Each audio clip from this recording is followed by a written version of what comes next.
အားလုံးပဲမင်္ဂလာပါဗျာကျွန်တော်နာမည်ကယ်ဗင်လဲပါကျွန်တော်ကတော့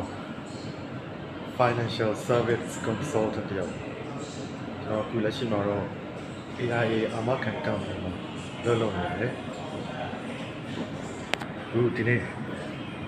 တော့အင်္ဂါနေ့18ရက်3လ2026ခုနှစ်အင်္ဂါနေ့မှာကျွန်တော် AIA ရန်ကုန်ရုံးချုပ်ကိုရောက်နေပါတယ် AIA ရန်ကုန်ရုံးချုပ်ကတော့ Junction City ပေါ့ကျွန်တော်တို့ရွှေတကုံဖျားလမ်းနဲ့ကိုကျုပ်လမ်းတောက်မှာရှိတဲ့ Junction City 22လောက်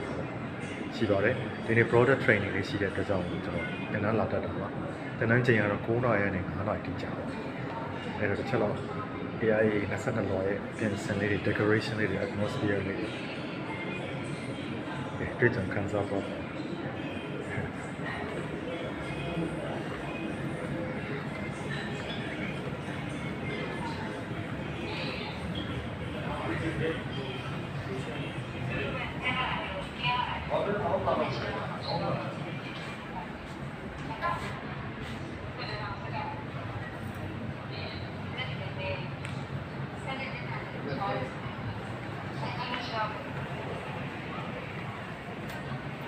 နောက်တော့ကြည့်ကြတော့သွားတယ်။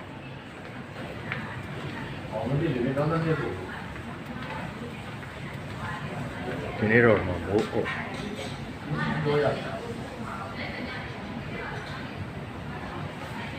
โอ้ကချောင်းလမ်းကြည့်မယ်ဆိုတော့ရှင်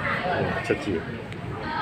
ဟိုမှာစတူလီရှန်ဂရီလာဟိုတယ်ဟိုဘက်မှာတန်လင် Star City တွေ့လားတန်လင်မကုန်းမြင့်ရဲ့စစ်တောင်းမြင့်ရန်ကုန်မြင့်ရဲ့တုံးမြင့်ဆောင်တဲ့တန်လဲစီရီဒါတော့ရန်ကုန်မြို့ကြီးပေါ့မဆုနေဖျားဟိုဘက်မှာရန်ကုန်မြင့်လှိုင်မြင့်လို့လည်းခေါ်ပါတယ်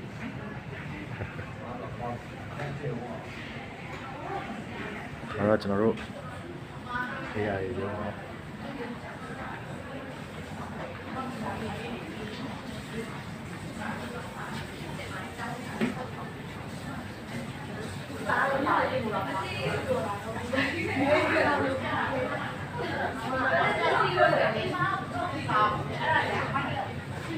အားလုံးတော့ပါစီရ